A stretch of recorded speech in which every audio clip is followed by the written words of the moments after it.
PM મોદીએ સુદર્શન સેતુનું લોકાર્પણ કર્યું। વડાપ્રધાને જગત મંદિરે પૂજા અર્ચના કરી રોડ શોમાં લોકોનું અભિવાદન ઝીલ્યું।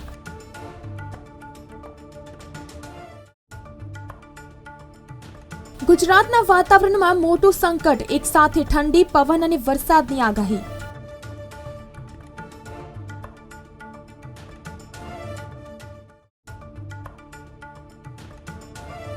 હાઈકોર્ટમાં 5 થી માંડી 40 વર્ષ જૂના 13,988 કેસ પેન્ડિંગ છે। સરકારી વિભાગો સામેના સૌથી વધુ 11,000 કેસ હજુ ચાલવા પર આવ્યા નથી।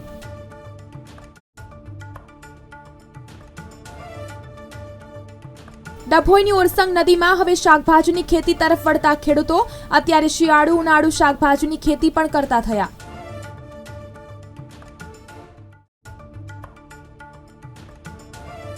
નરેન્દ્ર મોદી આજે રાજકોટની મુલાકાતે। પીએમનો રાજકોટમાં આજે રોડ શો, સભા અને રાત્રિ રોકાણ।